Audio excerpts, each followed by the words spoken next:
Assalamualaikum warahmatullahi wabarakatuh. Pertama-tama perkenalkan, nama saya Sarwati dengan NIM 2650074. Saya dari kelas C program studi Teknik Informatika, Fakultas Teknik. Pada kesempatan kali ini saya akan membuat video untuk memenuhi tugas mata kuliah Sistem Informasi Geografi dengan dosen pengampunya Pak Arif Suryawan. Baik, langsung saja kita masuk pada tugasnya, yaitu tugas 1. Yang pertama, jelaskan dua pengertian SIG menurut para ahli. Pertama, menurut Merbley et al. tahun 1983, SIG merupakan sistem penanganan data ke ruangan. Yang kedua, menurut ESRI tahun 1990, GIE sebagai suatu kumpulan yang terorganisir dari perangkat keras komputer, perangkat lunak, data geografi, dan personil yang dirancang secara efisien untuk memperoleh, menyimpan, mengupdate, memanipulasi, menganalisis, dan menampilkan semua bentuk informasi yang berpreferensi geografi. Komponen SIG terdiri dari software, hardware, data manusia, dan metode. Jelaskan. Yang pertama, ada software atau perangkat lunak digunakan untuk melakukan proses menyimpan, menganalisa, memvisualkan data-data baik data spasial maupun non-spasial. Perangkat lunak yang harus terdapat dalam komponen software Sistem Informasi Geografi adalah yang pertama, aplikasi untuk memasukkan dan memanipulasi data SIG. Yang kedua, Database Management System atau DBMS. Yang ketiga, aplikasi untuk menganalisa data-data. Yang keempat, aplikasi untuk menampilkan data dan hasil analisa. Yang kedua adalah hardware atau perangkat keras. Perangkat keras Sistem Informasi Geografi adalah perangkat fisik yang merupakan bagian dari sistem komputer yang mendukung analisis geografi dan pemetaan. Perangkat keras SIG mempunyai kemampuan untuk menyajikan citra dan resolusi dan kecepatan yang tinggi serta mendukung operasi-operasi basis data dengan volume data yang besar secara cepat. Selanjutnya, perangkat keras SIG terdiri dari beberapa bagian untuk memanipulasi data, mengolah data, dan mencetak hasil proses. Hardware berdasarkan prosesnya terdiri dari pertama input data yang terdiri dari mouse, digitizer, scanner, dan keyboard. Yang kedua, olah data, ada hard disk, prosesor, RAM, VGA card. Yang ketiga, ada output data, plotter, printer, dan screening atau monitor. Selanjutnya, data. Pada prinsipnya, terdapat dua jenis data untuk mendukung SIG atau Sistem Informasi Geografi, yaitu yang pertama ada data spasial, yang kedua data non-spasial. Data spasial adalah gambaran nyata suatu wilayah yang terdapat di permukaan bumi. Umumnya direpresentasikan berupa grafik, peta, gambar, dengan format digital dan disimpan dalam bentuk koordinat XY atau vektor atau dalam bentuk image atau raster yang memiliki nilai tertentu. Yang kedua, data non-spasial atau atribut adalah data berbentuk tabel di mana tabel tersebut berisi informasi-informasi yang dimiliki oleh objek dalam data spasial. Data tersebut berbentuk data tabular yang saling terintegrasi dengan data spasial yang ada. Selanjutnya, ada manusia yang merupakan salah satu komponen dari SIG.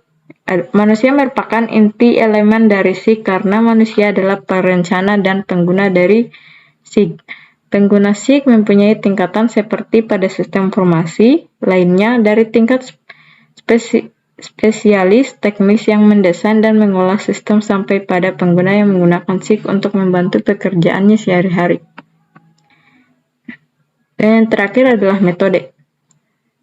Metode layers atau per layer yang digunakan dalam SIG akan berbeda untuk setiap permasalahan. SIG yang baik tergantung pada aspek desain dan aspek realnya. Jelaskan dengan singkat apa yang dimaksud dengan metode layers. Metode layers adalah metode yang digunakan dalam SIG dan tergantung permasalahan apa yang akan terjadi pada aspek desain atau realnya. Jelaskan subsistem dalam SIG. Subsistem SIG terdiri dari pertama, data input. Data input berfungsi untuk mengumpulkan, mempersiapkan, dan menyimpan data spasial dan atributnya dari berbagai sumber.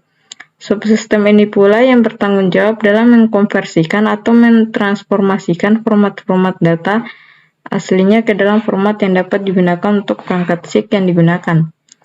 Selanjutnya, data output. Bertugas untuk menampilkan atau menghasilkan keluaran termasuk mengekspor ke dalam format yang dikehendaki seluruh atau sebagian basis data atau spasial baik dalam bentuk soft copy maupun hard copy seperti halnya tabel, grafik, report, peta, dan lain sebagainya. Selanjutnya, data manajemen. Data manajemen dapat mengorganisasikan baik data spasial maupun tabel-tabel atribut terkait ke dalam sebuah sistem basis data sehingga mudah digunakan kembali atau di-retrieve, di-update, dan diedit. Selanjutnya, data manipulasi dan analisis. Ini menemukan informasi-informasi yang dapat dihasilkan oleh SIG. Selain itu, subsistem ini juga melakukan manipulasi dan pemodelan data untuk menghasilkan informasi yang diharapkan sesuai dengan kebutuhan, misalnya peta tematik. Jelaskan manfaat SIG dalam manajemen tata guna lahan. Yang pertama, pemanfaatan dan penggunaan lahan merupakan bagian kajian geografi yang perlu dilakukan dengan penuh pertimbangan dari berbagai segi. Yang kedua, tujuannya adalah untuk menentukan zonifikasi lahan yang sesuai dengan karakteristik lahan yang ada. Ketiga, misalnya wilayah pemanfaatan lahan di kota biasanya dibagi menjadi daerah pemukiman, industri, perdagangan, perkotaan, fasilitas umum, dan jalur hijau.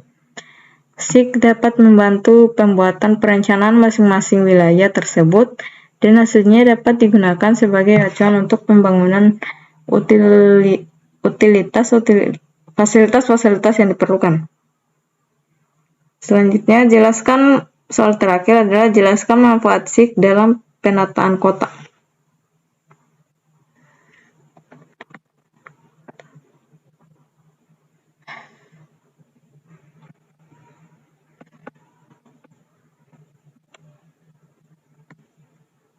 Dalam penataan kota, manfaat SIG yang pertama sebagai jaringan jalur transportasi atau jalan, seperti pengalamatan rute kendaraan, penjadwalan kendaraan, analisa lokasi, dan lain-lain. Yang kedua, sebagai manajemen fasilitas, penempatan pipa dan kabel bawah tanah, load balancing dan jaringan listrik, perencanaan, perawatan fasilitas, dan lain-lain. Dan yang terakhir adalah pengelolaan pembagian area, seperti pembuatan zona rencana tata ruang, pengaturan kualitas air, rencana pembangunan, dan lain-lain.